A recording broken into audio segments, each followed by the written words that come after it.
तो dear students, आज हम पढ़ेंगे ESR में लैंडी स्प्लिटिंग फैक्टर जी कैसे कैलकुलेट करते हैं। ठीक है, जी कैसे कैलकुलेट करते हैं, दो चीज़ें हम पढ़ने जा रहे हैं। तो जी वैल्यू, ठीक है, और दूसरा हमने जी वैल्यू के बारे में थोड़ा सा एक पहले क्लास की थी ना इधर, तो उसमें जी वैल्यू आई थी नहीं, energy equals to G beta H करके आया था ना। G is Lande splitting factor, इसकी वैल्यू कैसे हम पता करेंगे। ठीक, दूसरा हम पढ़ने जा रहे हैं हाइपरफाइन कपलिंग। क्या पढ़ने जा रहे हैं? Hyperfine coupling. ठीक है, और फिर पढ़ेंगे हाइपरफाइन स्प्लिटिंग। ठीक है, ये नहीं किया था हमने, मैंने थोड़ा सा बताया था फिर छोड़ दिया था शायद, है ना। तो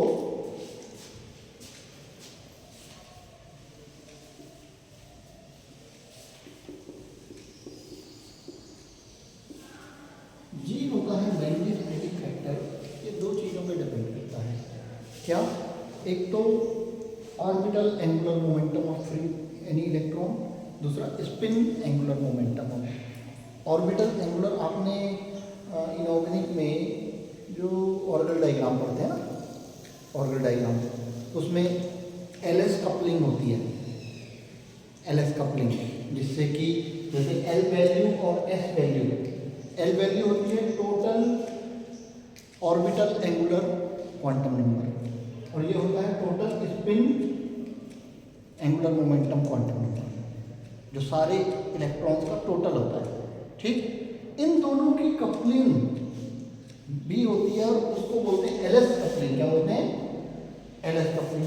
और एलएस कपलिंग से हमें क्या मिलती है? जे वैल्यू, जिसको रसल साउंडर्स कपलिंग भी कहते हैं, जे वैल्यू। ठीक है, तो ये रहती है L value, J value and S value. ये सभी वैल्यू किसी इलेक्ट्रॉन के लिए रहती है। तो जी इक्वल्स टू होता है, G equals to 1 plus, G equals to 1 plus J into J plus 1 plus S into S plus 1 minus L into L plus 1 divided by 2j into J plus. ये formula याद रखना है। क्या? J L S coupling से आता है, J equal to होता है L plus S. Some cases में एल माइनस एस भी होता है, वो केसेस आप ऑर्बिटल डायग्राम में पढ़ते हैं तो क्लियर होगा। L minus L plus S से एल माइनस एस होता है। तो कई बार हम एल प्लस एल को एज जे वैल्यू लेते हैं, कई बार एल माइनस एस। जे पॉसिबल भी होता है, एल प्लस एल से एल माइनस एस का भी होता है। एक केस में हम हायर को लेते हैं, एक केस में लोअर को लेते हैं, वो रखते हैं यहाँ एल प्लस एस ही लेंगे। ठीक है, ठीक है। अब अगर कहें कि कोई फ्री इलेक्ट्रॉन है, फ्री इलेक्ट्रॉन का मतलब है कि जैसे फ्री रेडिकल होते हैं ना, फ्री रेडिकल कौन होते हैं? जिनमें फ्री इलेक्ट्रॉन होता है, राइट, जिनमें फ्री इलेक्ट्रॉन होता है। तो फ्री इलेक्ट्रॉन अगर है तो उसका ऑर्बिटल क्वांटम नंबर, जो ऑर्बिटल एंगुलर क्वांटम नंबर है एल, एल इक्वल्स टू 0 होता है for free electron. For free electron L equals to 0। और सिंगल इलेक्ट्रॉन है, एक ही इलेक्ट्रॉन अगर, तो एस इक्वल्स टू कितना आएगा? 1/2। एस इक्वल्स टू कितना होगा? 1/2, क्योंकि सिंगल इलेक्ट्रॉन की बात करें हम। Free electron mean free single electron. ठीक है, एक अनपेयर्ड इलेक्ट्रॉन फ्री है, तो उसका ये होगा। और जे कितना होगा बताइए? जे इक्वल्स टू भी 1/2 ही होगा। ठीक, अब इस इक्वेशन में अगर हम एल 0 रख दें, ठीक, एल 0 रख दें, एस 1/2, जे 1/2 रख दें, तो जी की वैल्यू कितनी आती है? Correct, correct. G equals to 1 plus J 1/2 into 1/2 plus 1, ठीक है, प्लस 1/2 इंटू 1/2 प्लस 1, ठीक है। और ये क्या हो जाएगा पूरा? 0, हटा देते हैं, अपॉन 2 इंटू 1/2 इंटू 1/2 प्लस 1। ऊपर भी तो 2 इंटू 1/2 इंटू 1/2 प्लस 1 है, हाँ पूरा कैंसिल हो जाएगा ना, ये कॉमन है पूरा, तो 2 इंटू 1/2 ये होगा, इन दोनों का इसका रिजल्ट यही आएगा। कहने का मतलब ये है, अगर ये पूरा कॉमन ले लें या सॉल्व कर दें इसको, अगर सॉल्व करेंगे तो पूरे की वैल्यू क्या आएगी, 1 आएगी, पूरे की वैल्यू क्या आएगी 1। तो जी की वैल्यू कितनी आनी चाहिए, जी की वैल्यू आनी चाहिए 2 और 3 इलेक्ट्रॉन। ये क्वेश्चन आता भी है, बहुत आसान है, आपको ये याद रखना है, ठीक है। Length splitting factor in ESR for free electron, it should be, its value should be 2, ठीक है। अब क्या होता है प्रैक्टिकली, हम ESR कैसे बेनिफिट उठाते हैं, प्रैक्टिकली जो होता है वो G की वैल्यू मॉलिक्यूल्स में जो आती है वो थोड़ी सी 2 से ज़्यादा आती है। G is greater than, slightly greater than 2, generally G plus 2 आता है फ्री इलेक्ट्रॉन के लिए 2.008, कईयों के लिए 2 थोड़ा आता 2 के पास ही है, लेकिन 2 से 2.40 भी आता है, उससे बढ़ के आता है। इसका मतलब जिसे हम फ्री इलेक्ट्रॉन कह रहे हैं वो पूरी तरह फ्री नहीं है, थोड़ा बहुत कहीं ना कहीं उसका इंटरेक्शन है, ठीक है। उसी इंटरेक्शन की हेल्प से उसी की जी की वैल्यू ही हम ESR में कैलकुलेट करके निकाल के लाते हैं कि जी कितना आ रहा है, ठीक है। और जी जितना आ रहा है उसके हिसाब से हम उस मॉलिक्यूल के स्ट्रक्चर के बारे में, उस रेडिकल के स्ट्रक्चर के बारे में आइडिया लगाते हैं। अब एक चीज, 2 तरह का जी हमें मिलता है, क्या, एक तो मिलता है आइसोट्रोपिक और एक मिलता है एनाइसोट्रोपिक। ये समझ लीजिए, isotropic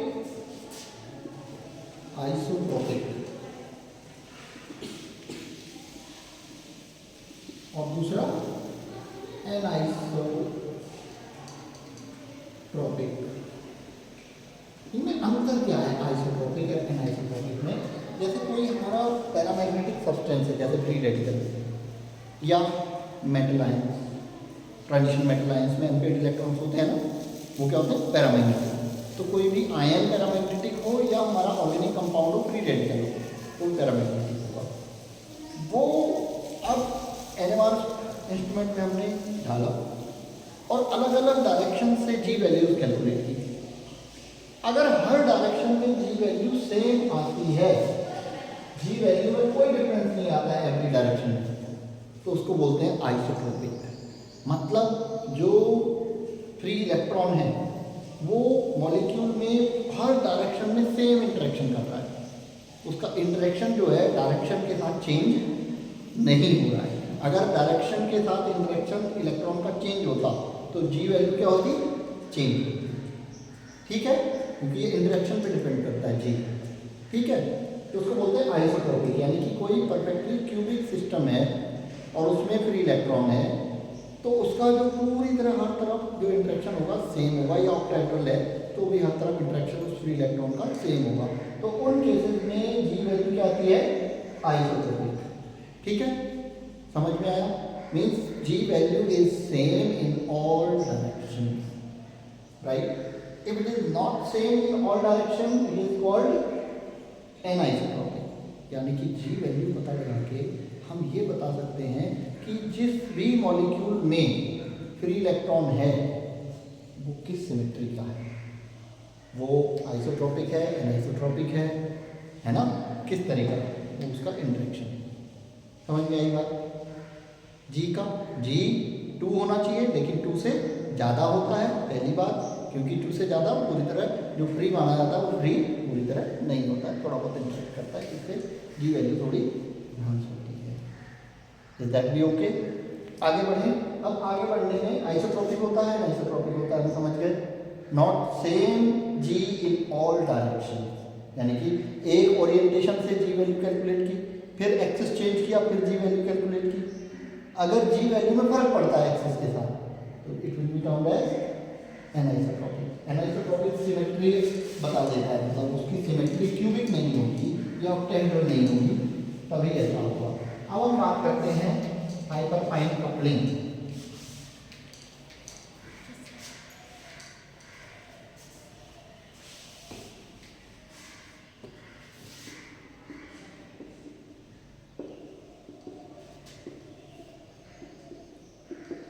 What is hyperfine coupling?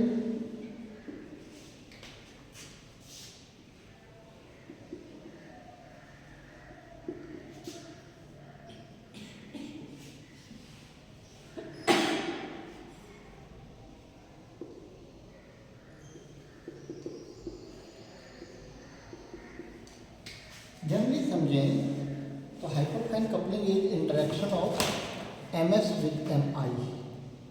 MS मतलब spin off electron with spin off nuclei यानी कि जैसे प्रोटॉन होता है ना, प्रोटॉन की स्पिन होती है अपनी, तो प्रोटॉन की स्पिन और इलेक्ट्रॉन की स्पिन एक दूसरे के साथ इंटरेक्ट करके कपल हो सकती हैं, यानी कि या तो जुड़ सकती हैं या घट सकती हैं, यानी या ऐड हो सकती हैं या माइनस हो सकती हैं। This is called coupling. Coupling का मतलब है एक दूसरे पे असर डालना, एक दूसरे को अफेक्ट करना, राइट? ठीक है, this is coupling off spin off electron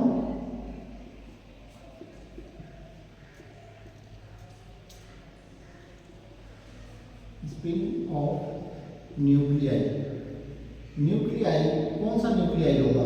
nuclei एक तो जितने भी जिनका भी NMR हो सकता है वो सभी न्यूक्लियाई, यानी कि वो NMR क्यों होता है? क्योंकि वो मैग्नेटिकली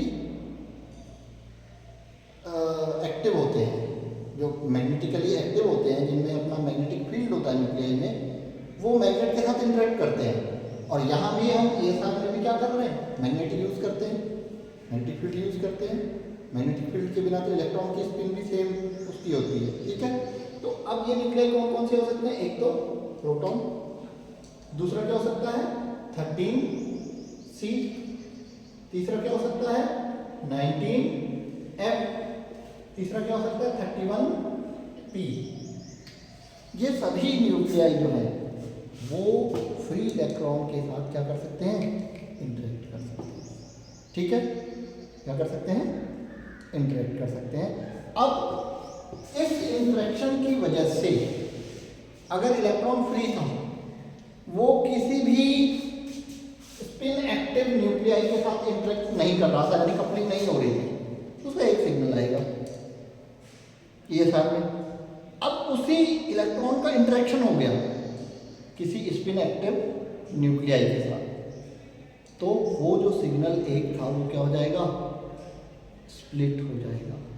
क्या हो जाएगा? स्प्लिट, जिसको क्या बोलते हैं? Hyper fine splitting. What is hyper fine splitting? Hyper fine splitting is splitting of ESR signal, splitting of ESR signal due to interaction of MS and MI का इंटरेक्शन हाइपरफाइन कपलिंग कहलाता है। इस interaction की वजह से जो splitting होती है वो हाइपरफाइन स्प्लिटिंग कहलाती है। बहुत सिंपल है। अब स्प्लिटिंग होगी कैसे, कितनी होगी, ये देखते हैं। तो इसके लिए फॉर्मूला होता है hyperfine splitting, number of lines. Number of lines, splitting का मतलब है एक लाइन कई लाइनों में चेंज हो जाएगी, एक की दो बन जाएंगी या और ज़्यादा। तो ये हम नंबर ऑफ लाइंस कैसे पता करेंगे? तो number of lines equals to होता है 2ni प्लस 1, 2ni प्लस 1। यहाँ n जो है, n equals to number of spin active nuclei, active nuclei मतलब कितने स्पिन एक्टिव न्यूक्लियाई इस इलेक्ट्रॉन के साथ हमारे इंटरेक्ट कर रहे हैं, 1 2 3, ठीक, उनका नंबर है। और I जो है उनका spin quantum number of spin active, उस स्पिन एक्टिव न्यूक्लियाई का स्पिन क्वांटम नंबर है। अब मान के चलें कि किसी इलेक्ट्रॉन के विसिनिटी में, नियर बाई में एक प्रोटॉन है, तो प्रोटॉन का आई कितना होता है आपको पता है, NMR पढ़िए, कितना होता है 1/2। और अगर एक हो तो नंबर ऑफ लाइन्स कितनी आएंगी ये देखते हैं। किसी फ्री इलेक्ट्रॉन के नियर बाई एक प्रोटॉन उसके साथ इंटरेक्ट कर रहा हूँ, कपल कर रहा हूँ, तो लाइन्स कितनी बनेंगी ये देखिए। कितनी लाइन्स बनेंगी, नंबर ऑफ लाइन 2 × n कितना है, आई कितना है 1/2 + 1, कितना आएगा ये 2, कितना आएगा, ये वैल्यू कितनी आएगी 2। एक प्रोटॉन है, आई 1/2 है, ठीक है, समझ में आया बेटा। ये 2 से 2 कैंसिल हो गए, 1 1 2 हो गया, ठीक है, कोई दिक्कत। अब अगर 2 प्रोटॉन हो तो क्या होगा, ये देख लेते हैं, 2 × 2 × 1/2 + 1, कितनी लाइन्स आएंगी 3। यानी प्रोटॉन के लिए अगर हम इसको ऐसे कह दें, बाकी सब हटा दें, ऐसे कह दें, क्योंकि प्रोटॉन है, फॉर प्रोटॉन ये फॉर्मूला सिंप्लीफाई भी हो सकता है। प्रोटॉन के लिए आई कितना होता है 1/2, 1/2 से 2 कैंसिल हो जाएगा, तो बचेगा क्या, खाली n + 1 बचेगा। अगर हम आई की जगह 1/2 लिख दें तो ये 2 कैंसिल हो जाएंगे, ऐसे × 1/2 ये कैंसिल हो जाएंगे, बचेगा क्या है ना n + 1, जो NMR में होता है, आपको याद है NMR में जो रूल होता है वो प्रोटॉन का ही है, वहाँ क्या होता है n + 1, लेकिन यहाँ प्रोटॉन भी हो सकता है, कोई और भी हो सकते हैं। 13C का भी आई जो होता है वो क्या होता है 1/2, तो इसके लिए फॉर्मूला क्या बचेगा n + 1, ठीक है, समझ में आई बात। अब आगे बढ़ते हैं हाइपरफाइन स्प्लिटिंग में। हाइपरफाइन कपलिंग, हाइपरफाइन स्प्लिटिंग समझ गए, आएगा ये। एक और आता है इसमें Kramer degeneracy and zero field splitting, ये 2 टॉपिक आपके रह जाएंगे, करा दूंगा। जीरो फील्ड स्प्लिटिंग को बहुत पूछा जाता है, भी कर लेंगे, टाइम से आए होते तो आज खाली कर लेते, लेकिन आज हो नहीं पाएगा इतना, ठीक है। अब जैसे ये है, ये वाला मैंने आपको बनवा दिया था वैसे फिगर पहले, क्या अगर इलेक्ट्रॉन है, ठीक है, उसका स्पिन क्वांटम नंबर ±1/2 होगा, और दोनों बिना किसी मैग्नेटिक फील्ड के दोनों की एनर्जी क्या होगी, सेम होगी, यानी कि ये डीजनरेट होगी, ठीक है। अब अगर हम मैग्नेटिक फील्ड अप्लाई कर दें तो एक लोअर एनर्जी एक हायर एनर्जी स्टेट बनेगी, यानी कि ये -1/2 और ये +1/2, ठीक है। ये तो होता है एक सिग्नल आएगा अगर ये इलेक्ट्रॉन क्या हो,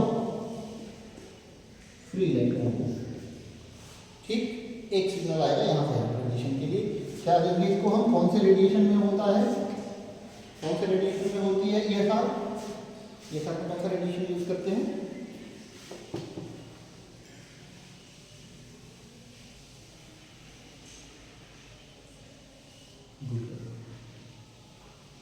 NMR में कौन सा रेडिएशन यूज करते हैं,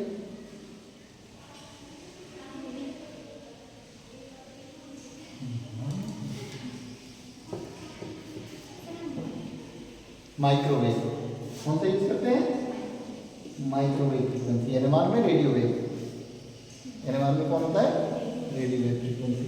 अब अगर इसके नियर बाई में कितने प्रोटॉन हो, एक प्रोटॉन फिलहाल, ठीक, तो वो एक प्रोटॉन इसके साथ 2 तरह से इंटरेक्ट कर सकता है, क्या, +1/2 एंड -1/2, 1 प्रोटॉन, यानी कि सिचुएशन ये हो सकती है कि इसकी स्पिन माइनस हो, इसकी स्पिन प्लस हो, या इसकी स्पिन माइनस हो, इसकी भी माइनस हो, ये 2 कॉम्बिनेशन बन सकते हैं।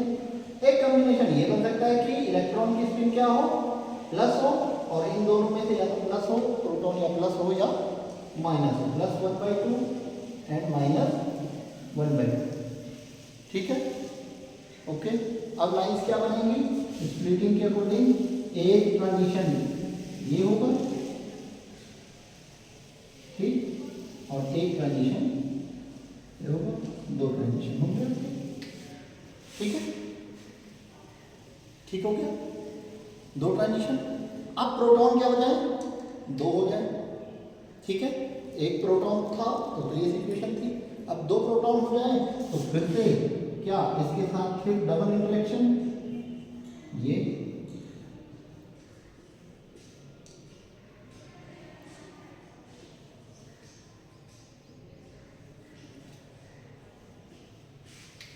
फॉर वन प्रोटॉन, ये बनाना सीख लेना, this is for two proton, ठीक।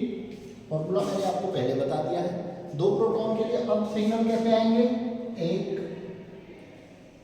दो और तीन, क्योंकि ये दोनों आसपास होते हैं और सेम फील्ड होता है, यानी कि एक सेम इंटरेक्शन होता है, तब तो ये दोनों एक जैसा ही बिहेव करते हैं, ठीक है, और तीन लाइन आती हैं। लेकिन हर बार सेम इंटरेक्शन दोनों प्रोटॉन का नहीं होता है, तो ये जो है थोड़ा अलग अलग बिहेव करते हैं, तो एक लाइन और आ जाती है, चार लाइन हो जाती है, ये हमने छोड़ दिया है ना ये, तो इनको थोड़ा अलग अलग अगर दिखाएं तो एक ट्रांजिशन और बढ़ेगा, ठीक है। तो एक ट्रांजिशन, दो ट्रांजिशन, तीन ट्रांजिशन, दो के लिए हमने बताया था तीन ही होता है, लेकिन फॉर सिमिलर इंटरेक्शन या इक्वल इंटरेक्शन के लिए होता है, when there is unequal interaction of both the proton, दोनों इलेक्ट्रॉन के साथ जरूरी नहीं है सेम तरीके से इंटरेक्ट कर रहे हैं, अगर सेम तरीके से इंटरेक्ट कर रहे होंगे तो ये दोनों सेम हो जाएंगे और एक ही ट्रांजिशन आएगा, लेकिन अगर इंटरेक्शन सेम नहीं हुआ तो ये दोनों क्या होंगे, अलग अलग होंगे, तो अलग अलग होंगे तो एक तो ये लाइन बढ़ेगी, एक इन दोनों के बीच की लाइन और आ जाएगी, इसको थोड़ा दूर दूर कर देते हैं, ठीक है। तो this is equal interaction, equal interaction, ठीक है। इक्वल इंटरेक्शन में तो ऐसा होता है, अगर हम कहें अनइक्वल इंटरेक्शन है तो क्या होता है, ये इसको थोड़ा ऊपर कर देंगे और ये वाले को थोड़ा नीचे, ये दो लाइन्स को, और इसको यहीं रहने देंगे, इसको यहीं रहने देंगे, इन दोनों को हम थोड़ा अलग अलग कर देंगे, ऐसे हमने क्या किया, ये बीच की जो लाइन थी इनको थोड़ा अलग कर दिया, यहाँ भी ये बीच की लाइन थी इनको थोड़ा अलग अलग कर दिया। अब देखिए ये ट्रांजिशन तो ठीक है, ये ट्रांजिशन हो गया एक, और ये ट्रांजिशन हो गया एक, और एक ट्रांजिशन हो गया ये, तो ट्रांजिशन अब लाइन्स कितनी आ जाएंगी, 4, ठीक है। क्या आप समझ पाए, for unequal interaction, unequal interaction generally electron का प्रोटॉन के साथ जो इंटरेक्शन है वो अनइक्वल रहता है, तो अनइक्वल रहेगा तो 4 लाइन्स आएंगी, इक्वल रहेगा तो 3 लाइन्स आएंगी, 4 लाइन्स भी आ सकती हैं और 3 लाइन्स भी आ सकती हैं। क्या इतना समझ में आया, हाइपरफाइन स्प्लिटिंग, क्रैमर डिजेनरेसी रह गया है और आपका जीरो फील्ड स्प्लिटिंग रह गई है। एक जीरो फील्ड स्प्लिटिंग क्या है कि जब हम कोई भी मैग्नेटिक फील्ड ना यूज़ कर रहे हो तब भी स्प्लिटिंग कैसे होती है, क्या होता है, इसको समझना है थोड़ा, ठीक है। तो थोड़ा लंबा कॉन्सेप्ट है, अभी अगली क्लास का टाइम है, ठीक है, तो अभी फिलहाल इतना ही करते हैं, राइट, अगली क्लास होगी यहाँ, ठीक है, ओके, फिर मिलेंगे, थैंक यू।